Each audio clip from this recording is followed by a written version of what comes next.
আসসালামু আলাইকুম। প্রিয় দর্শক, অন্য মঞ্চের আলাপচারিতায় আপনাদের সকলকে আমন্ত্রণ জানাচ্ছি।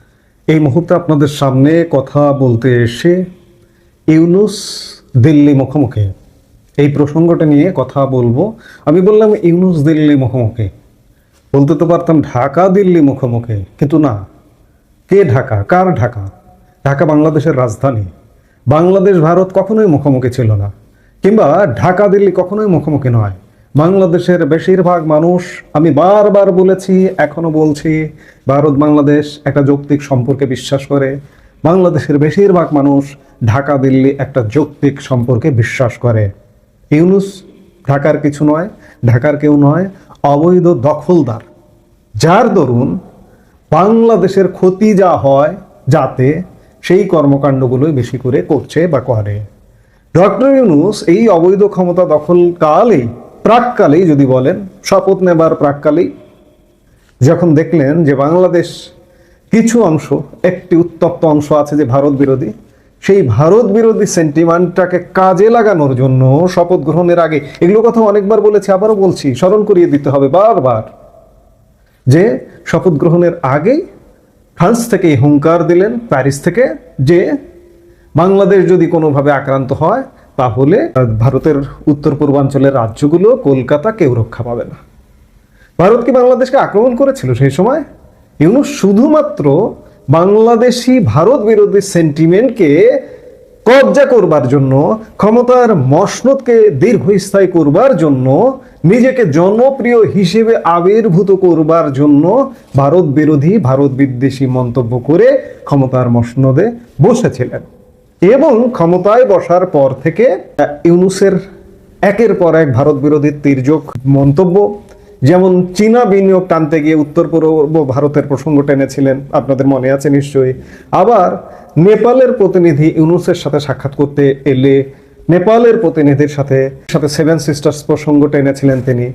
অতি সম্প্রতি পাকিস্তানি শীর্ষ জেনারেল শাহির শামশাদ মির্জাকে যে একটা বই উপহার দিয়েছেন জুলাই সহিংসতার চিত্রকর্মের, তার প্রচ্ছদটা নিয়েও ভারতে ব্যাপক বিতর্কের জন্ম দিয়েছিল, ব্যাপক সমালোচনা হয়েছিল। এই যখন অবস্থা, তখন তথাকথিত বাংলাদেশের অন্তর্বর্তী সরকারের প্রধান উপদেষ্টা মোহাম্মদ ইউনূসকে নিয়ে ভারতের প্রতিরক্ষা মন্ত্রী রাজনাথ সিং একটা মন্তব্য করেন। ভারতের নেটওয়ার্ক 18 গ্রুপের প্রধান সম্পাদক রাহুল যোশীর সঙ্গে গত শুক্রবার একান্ত সাক্ষাৎকারে রাজনাথ সিং বাংলাদেশের অন্তর্বর্তীকালীন সরকারের প্রধান উপদেষ্টা মোহাম্মদ ইউনূসকে নিজের কথাবার্তায় সতর্ক থাকার পরামর্শ দেন। সাক্ষাৎকারে রাজনাথ সিং বলেছিলেন যে আমরা বাংলাদেশের সাথে কোনো টানাপোড়েন চাই না, তবে ইউনূসকে তার বক্তব্যে সতর্ক থাকতে হবে। শুক্রবার নেটওয়ার্ক 18 গ্রুপের একটি গণমাধ্যম ফার্স্ট পোস্ট এই সাক্ষাৎকারটি প্রকাশ করে। আর এই সাক্ষাৎকার প্রসঙ্গে গতকাল রোববার বাংলাদেশের পররাষ্ট্র মন্ত্রণালয় একটি প্রতিক্রিয়া দেখিয়েছে। পররাষ্ট্র মন্ত্রণালয়ের মুখপাত্র বলেন, ভারতের প্রতিরক্ষা মন্ত্রী রাজনাথ সিং বাংলাদেশের সম্মানিত প্রধান উপদেষ্টা অধ্যাপক মোহাম্মদ ইউনূস সম্পর্কে যে মন্তব্য করেছেন তা আমাদের নজরে এসেছে। তিনি পুনর্ব্যক্ত করেন, বাংলাদেশ ভারতের সঙ্গে সার্বভৌম সমতা, পরস্পরের অভ্যন্তরীণ বিষয়ে হস্তক্ষেপ না করা এবং পারস্পরিক শ্রদ্ধার ভিত্তিতে পারস্পরিকভাবে লাভজনক সম্পর্ক বজায় রাখতে অঙ্গীকারাবদ্ধ। এই মুখপাত্র আরও বলেন, বাংলাদেশ বিশ্বাস করে যে দৃষ্টিভঙ্গির পার্থক্যগুলো গঠনমূলক ও শ্রদ্ধাশীল সংলাপের মাধ্যমেই সবচেয়ে ভালোভাবে সমাধান করা সম্ভব। রাজনাথ সিং কিন্তু তার সাক্ষাৎকারে এ কথাও বলেছিলেন যে ভারত বাংলাদেশের সাথে কোনো দ্বন্দ্ব চায় না, একটা সুন্দর স্বাভাবিক সম্পর্ক চায়। আপনি একের পর এক তির্যক মন্তব্য করে যাবেন, আপনার তির্যক মন্তব্যকে সতর্ক করে দেবে ভারত, আর আপনি সেটি নিয়ে প্রতিক্রিয়া দেখাবেন, এটা তো ভারত নিশ্চয়ই স্বাভাবিকভাবে নেবে না বা নেয় না। এবং ভারতীয়রা এটি বলছে যে রাজনাথ সিং যে কথাটি বলেছেন সেটি যথার্থ বলেছেন ইউনূসের জন্য।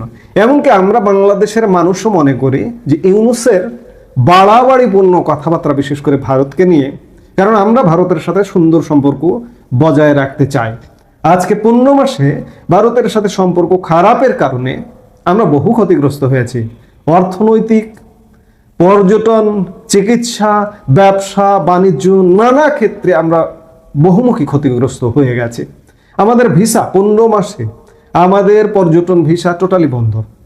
ভারতের শুধুমাত্র দুটো ভিসা চালু আছে, চিকিৎসা ভিসা এবং শিক্ষার্থীদের জন্য ভিসা। এটিও সীমিত, যথেষ্ট যাচাই বাছাই করে দেয়া হয়।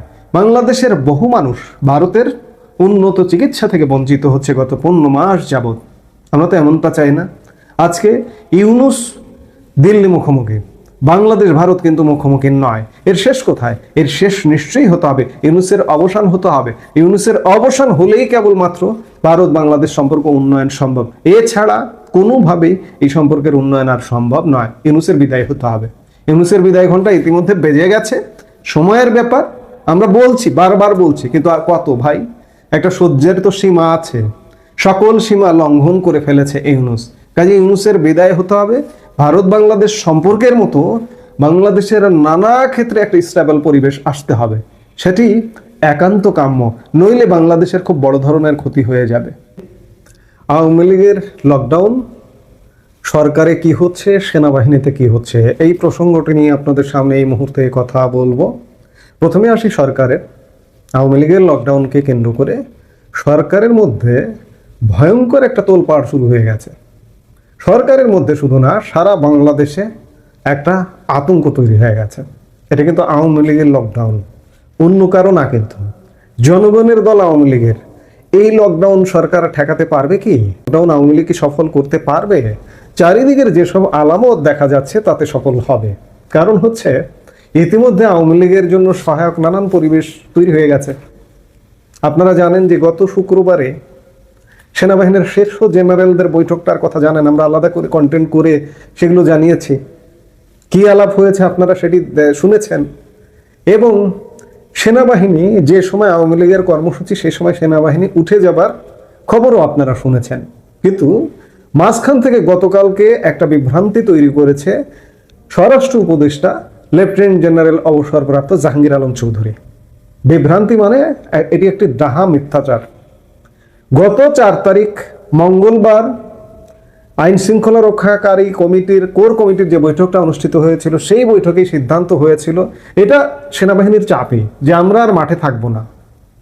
মাঠে থাকবো না বিধায় কোর কমিটি সিদ্ধান্ত নিতে বাধ্য হয়েছে যে উঠে যাবে। 7 তারিখে বৈঠক, 5 তারিখে উঠে গেছে। 5 তারিখে চিঠি পর্যন্ত ইস্যু হয়েছে। আপনাদেরকে গতকালকের একটি কন্টেন্টে দেখিয়েছি সেই চিঠি।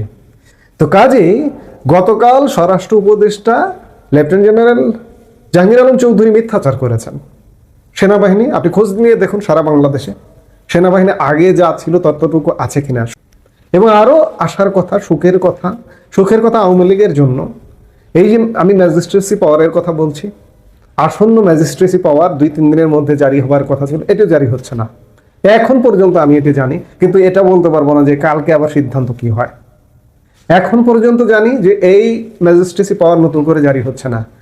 আরও সুখের খবর, আসার খবর হচ্ছে এই যে সেনাবাহিনী যে 50% এখন আছে বা তারও কম, এটি পুরোপুরি উঠে যাবে এই নভেম্বর মাস নাগাদই, বা ম্যাক্সিমাম ডিসেম্বরের মধ্যে উঠে যাবে, ডিসেম্বরের প্রথমার্ধের মধ্যে। ইউনূস পাগল হয়ে গেছে, ইউনূস সরকার পাগল হয়ে গেছে। হাতে পায়ে ধরে এই যে অর্ধেকটাকেও রাখা যায় কিনা, এখনো পর্যন্ত সফল হয়নি, সফল হবেও না। অন্যদিকে পুলিশ সম্পূর্ণ দ্বিধাগ্রস্ত যে পুলিশ আসলে কি করবে। পুলিশের মাঠ পর্যায়ে যারা সরাসরি অ্যাকশানে যায়, তারা কি আওয়ামী লীগের উপরে অ্যাকশানে যাবে না। কারণ পুলিশের হৃদয়ে রক্তক্ষরণ হয়। পুলিশের পুলিশ সহকর্মী, কলিগ প্রায় 3500, 3200 থেকে 3500 পুলিশকে হত্যা করা হয়েছে। অনেক পুলিশ আজও নিখোঁজ, আজও খুঁজে পাওয়া যায় না তাদেরকে। সেই পুলিশ ইউনূসের পাহারাদার হয়ে আওয়ামী লীগের উপর অত্যাচার করবে, পুলিশের মধ্যে কি উপলব্ধি হয়নি? আপনাদের বলেছিলাম যে সেনাবাহিনীর মধ্যে উপলব্ধি হয়েছে যে গত 16 মাসে এই যে মাঠে থেকে ম্যাজিস্ট্রেসি পাওয়ার নিয়ে মাঠে যে আছে, এতে সেনাবাহিনীরা নিজেদেরকে নিজেরা জিজ্ঞেস করছে। সেনাবাহিনী উপলব্ধি করছে যে আমরা এইভাবে থাকলে আমাদের আরো দুর্নাম হবে, আমাদের উপরে এমনি চাপ আছে, আরো চাপ বাড়বে। কাজেই ইউনূস চাইবে যে একতরফা একটা নির্বাচন করে চলে যাব, এটা হবে না, এটা হচ্ছে না। পরিস্থিতি পাল্টে যাচ্ছে। এগুলো কেন হচ্ছে জানেন? স্পেস দেওয়া, আওয়ামী লীগকে স্পেস দেওয়া। এখন আওয়ামী লীগের কাজ এই স্পেসের সৎ ব্যবহার করা, সৎ ব্যবহার করে সেরকম একটা পরিস্থিতি ক্রিয়েট করা, এবং সেই পরিস্থিতি ক্রিয়েট করলে বাংলাদেশের এখনকার ইউনূসের প্রেক্ষাপট পাল্টে যাবে, এটি নিশ্চিত। এখন দেখার বিষয় যে আওয়ামী লীগ কত দূর কি করতে পারবে। তবে এখন পর্যন্ত যেটি বোঝা যাচ্ছে যে এই লকডাউন কিন্তু সেই লকডাউন নয়, এটা আওয়ামী লীগের কর্মসূচি। বারবার বলছি, স্বাধীনতা যুদ্ধে নেতৃত্ব দেওয়া আওয়ামী লীগের কর্মসূচি। আজকের অবস্থা কিংবা 1 বছর আগের 10ই নভেম্বর গত বছর এক নয়। কিন্তু আজকে আওয়ামী লীগের সামনে অন্যান্য রাজনৈতিক দলগুলো নামতে গেলে 7 বার ভাববে। আজকে অবস্থাটা এইরকম। আওয়ামী লীগ এখন পর্যন্ত যেটা বোঝা যাচ্ছে যথেষ্ট শক্তি সামর্থ্য নিয়ে নামবে, এটি নিশ্চিত। কারণ তাদেরকে অন্ততপক্ষে মাঠ ছেড়ে দেওয়া হয়েছে, এখন মাঠটাকে করে খেতে হবে। এই করে খাওয়ায় আওয়ামী লীগ যদি জয় হয়, সামনের দিনে আওয়ামী লীগের শুধুই বিজয়। একটা সরকার আসবে এই ওসের পরিবর্তে, সরকার এসে সবকিছু একটা টাইট করে ফেলবে, সবকিছু কন্ট্রোলে নিয়ে নেবে। এরপরে একটা নির্বাচন হবে, সেই নির্বাচনটা দেরি হবে, 1 বছর লাগতে পারে। আমরা সেই জিনিসগুলো দেখার জন্য অপেক্ষায় আছি। জাহাঙ্গীর আলম চৌধুরী গতকালকে মিথ্যাচার করেছেন। গতকাল থেকে আজকে 24 ঘন্টা হয়ে গেছে, আর্মি ওঠেনি এমন কোনো চিঠি নথিপত্র কোনো জায়গায় কোনো খবর নেই। কেউ একটা চিঠি দেখাক, আমি চ্যালেঞ্জ করব যে আর্মি ওঠেনি এমন একটা চিঠি দেখাক। কিন্তু আমরা তো গতকালকের কন্টেন্টে দেখিয়েছি আর্মি উঠে যাওয়ার, বিমান বাহিনী নৌবাহিনী উঠে যাওয়ার চিঠি ইস্যু হয়েছে গত 5 তারিখে, এবং সেই দিনই উঠে গেছে। এবং সেই দিনই সাংবাদিক সম্মেলন করেছে আর্মি সেনা সদরে। আর্মিও বলেছে যে আমরা উঠে যাওয়ার চিঠি পেয়েছি। মাঝখান থেকে জাহাঙ্গীর আলম চৌধুরী কেন মিথ্যাচার করলেন? আসলে ভয়ে, আতঙ্কে। আমরা তো গত 16 মাস যাবত একটা মিথ্যাচারের সরকারের মধ্যে আছি। রাষ্ট্রীয়ভাবে মিথ্যাচার করা হয়, ডক্টর ইউনূস নিজে মিথ্যাচার করেন এবং তার পুরো পরিষদ মিথ্যাচার করেন। আপনারা হয়তো অনেকে দেখবেন যে বিভিন্ন পেজ দিয়ে প্রকাশ করা হচ্ছে যে সেনাবাহিনী জোরালো ভূমিকা পালন করবে, পুলিশ জোরালো ভূমিকা পালন করবে, এটা করবে সেটা করবে। এগুলো জাস্ট আতঙ্ক সৃষ্টির জন্য। কিন্তু সোজা কথা, আওয়ামী লীগের লকডাউনকে কেন্দ্র করে সরকারের মধ্যে দারুণ ভীতি কাজ করছে, আর সেনাবাহিনী নিষ্ক্রিয় ভূমিকা পালন করবে। দর্শক, ভারতের প্রতিরক্ষা মন্ত্রী রাজনাথ সিং দুদিন আগে বাংলাদেশ সম্পর্কে এবং বাংলাদেশের প্রধান উপদেষ্টা সম্পর্কে তীব্র এবং তির্যক মন্তব্য করেছিলেন। এক অর্থে বলা যায় যে একটা হুঙ্কার, একটা হুঁশিয়ারি দিয়েছিলেন। প্রফেসর ইউনূসকে কথা বলার সময় সাবধানতা অবলম্বন করার পরামর্শও দিয়েছিলেন, এবং সেই পরামর্শটা কোনো স্বাভাবিক পরামর্শ নয়। এক ধরনের হুমকি কিংবা এক ধরনের যুদ্ধের হুমকিও তার কথার মধ্যে ছিল। সেরকম ব্যাপার প্রচণ্ড উত্তেজনা তৈরি করেছিল, যদিও আমরা হয়তো টের পাইনি। কিন্তু ভারতীয় গণমাধ্যম এটাকে এত বেশি প্রচার করেছে, ভারতীয় গণমাধ্যমের সেই প্রচারণাগুলো নিয়ে আমরাও আলোচনা করিনি। কারণ হচ্ছে ভারতীয় গণমাধ্যমে অনেক কিছুই রং লাগিয়ে প্রচারণা করা হয়। কিন্তু এবার যখন ঢাকা থেকে অর্থাৎ বাংলাদেশ সরকার সেই ঘটনার তীব্র প্রতিবাদ জানাচ্ছে, তখন এই ব্যাপারটা মনে হয় আলোচনা করা যেতেই পারে যে কি বলেছিলেন রাজনাথ সিং এবং ঢাকা কোন ভাষায় প্রতিবাদ জানাচ্ছে। রাজনাথ সিং যে কথা বলেছিলেন সেই কথাগুলোর ভিত্তি আছে, নাকি অযথাই তিনি একটা গোলযোগ তৈরি করতে চাচ্ছেন বাংলাদেশ এবং ভারতের মধ্যে।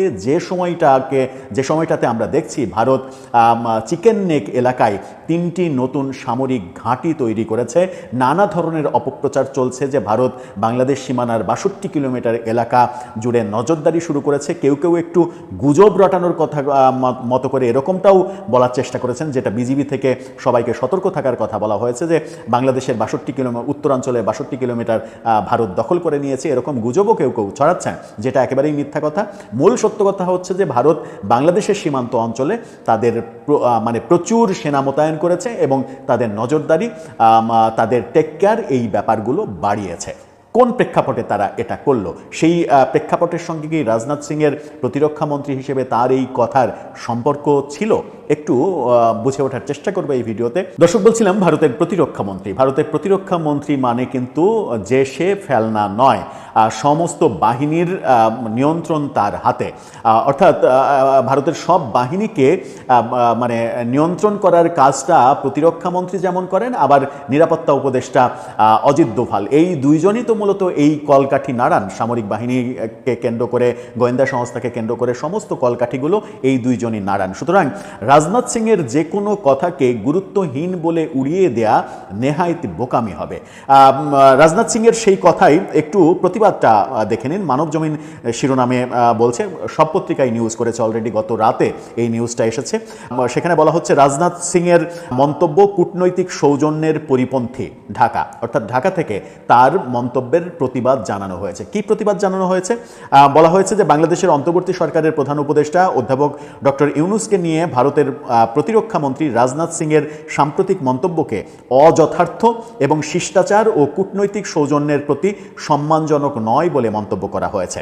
পররাষ্ট্র মন্ত্রণালয়ের মুখপাত্র এস.এম. মাহবুবুল আলম এক প্রতিক্রিয়ায় এই কথা বলেন যে আমরা মনে করি রাজনাথ সিংয়ের মন্তব্য সঠিক ও গঠনমূলক নয় এবং তার শিষ্টাচার ও কূটনৈতিক সৌজন্যের প্রতি অসম্মানজনক। অর্থাৎ এটা শিষ্টাচার বহির্ভূত, এটা কূটনৈতিক সম্পর্কের প্রতি অসম্মানজনক, এরকমটা ঢাকা থেকে বলা হয়েছে।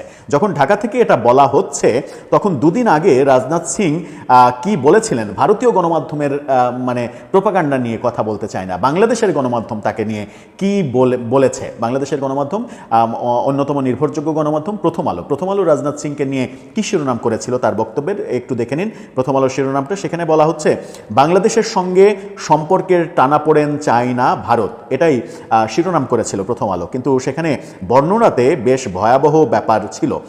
বাংলাদেশের সঙ্গে ভারতের সম্পর্কের টানাপোড়েন চায় না জানিয়েছেন ভারতের প্রতিরক্ষা মন্ত্রী রাজনাথ সিং। তিনি বাংলাদেশের অন্তর্বর্তী সরকারের প্রধান উপদেষ্টা অধ্যাপক মোহাম্মদ ইউনূসকে কথা বলার ক্ষেত্রে মনোযোগী হওয়ার আহ্বান জানিয়েছেন। ভারতের এই নেটওয়ার্ক 18, অর্থাৎ পুরো অনেকগুলো চ্যানেল তাদের, নেটওয়ার্ক 18 তাদের একটি গণমাধ্যমে এই সাক্ষাৎকার তিনি দিয়েছেন। রাজনাথ সিং কি বলেছিলেন অ্যাকচুয়ালি, চলুন শুনি। তিনি বলেন, নয়াদিল্লি বাংলাদেশের সঙ্গে উত্তেজনাপূর্ণ সম্পর্ক চায় না এবং অধ্যাপক ইউনূসের উচিত তিনি কি বলছেন সে বিষয়ে সতর্ক থাকা। ভারতের প্রতিরক্ষা মন্ত্রী বলেন, ভারত যে কোনো ধরনের চ্যালেঞ্জ মোকাবেলা করতে সক্ষম। এটার সঙ্গে একটা যুদ্ধের দামামার সম্পর্ক রয়েছে, যে ভারত যে কোনো ধরনের চ্যালেঞ্জ মোকাবেলা করতে সক্ষম, যদিও আমাদের লক্ষ্য প্রতিবেশীর সঙ্গে সুসম্পর্ক বজায় রাখা। এই বাক্য দিয়ে কি বোঝেন? যে বোঝা গেল যে রাজনাথ সিং একটা মানে একেবারে প্রত্যক্ষভাবে একটা হুমকি দিয়ে দিলেন যে আপনারা যতই কথা বলেন, আপনাদের সমস্ত বিষয় মোকাবেলা করার মতো সামর্থ্য ভারতের রয়েছে, যদিও আমরা সুসম্পর্ক চাই, আমরা কোনো যুদ্ধ চাই না, কোনো মানে শব্দগুলো ব্যবহার করেননি, কিন্তু তার কথাতে এটাই বোঝা যায়। ফার্স্ট পোস্টের প্রতিবেদনে বলা হয়, গত বছর শেখ হাসিনা সরকারের পতনের পর ভারত এবং বাংলাদেশের সঙ্গে টানাপোড়েন সৃষ্টি হয়। শেখ হাসিনা দেশ ছাড়ার পর বাংলাদেশের অন্তর্বর্তী সরকারের প্রধান উপদেষ্টা হিসেবে দায়িত্ব নেন নোবেলজয়ী মোহাম্মদ ইউনূস, এবং প্রফেসর ইউনূসের ভারত সম্পর্কে বিভিন্ন কথা ভারতের দৃষ্টিগোচর হয়েছে। রাজনাথ সিং এতদিন কোনো কথা বলেননি, প্রতিরক্ষা মন্ত্রীর দায়িত্ব পালন করছেন তিনি প্রফেসর ইউনূসের বিভিন্ন কথাকে ইঙ্গিত করেছেন। Professor Yunus chicken neck, 7 sisters নিয়ে যে কথাগুলো বলেছেন, এবং ভারত বাংলাদেশের মধ্যে উত্তেজনা ছড়াচ্ছে, শেখ হাসিনাকে আশ্রয় দেয়া প্রসঙ্গে প্রফেসর ইউনূস এবং সরকারের পক্ষ থেকে অনেকেই তো অনেক ধরনের কথা বলছেন, সেগুলোকেই এক ধরনের উল্লেখ করে রাজনাথ সিং বলছেন যে প্রফেসর ইউনূসের কথা বলার সময় সতর্ক হওয়া উচিত। এটা কিন্তু এক ধরনের থ্রেট। সেই কারণে ঢাকা থেকে বলা হয়েছে যে কূটনৈতিক শিষ্টাচার বহির্ভূত তার কথা। ভারতের মানে প্রতিরক্ষা মন্ত্রী যখন আমাদেরকে সরাসরি থ্রেট দেন যে আপনার কথা বলার সময় সাবধান হয়ে কথা বলবেন, সাবধানতা অবলম্বন করবেন, এবং মানে যে কোনো ধরনের পরিস্থিতি মোকাবেলার জন্য ভারত প্রস্তুত রয়েছে, তখন এটাকে স্রেফ একেবারে বাংলা ভাষায় মানে জলের মতো পরিষ্কার, পানির মতো পরিষ্কার বলা যায় যে এটা একটা থ্রেট। সেটাকেই প্রতিবাদ করলো ঢাকা। কিন্তু এটা কি আমাদের আদৌ বলার উপায় রয়েছে যে আমাদের প্রধান উপদেষ্টা কিংবা আমাদের সরকারের মধ্যে কেউ অতি উৎসাহী হয়ে ভারত সম্পর্কে কখনো কখনো অতিমাত্রার নেগেটিভ কথা বলেননি? দর্শক, প্রশ্নটা আপনার কাছেও থাকলো, জানিয়ে লিখতে পারেন আমাদের কমেন্ট বক্সে।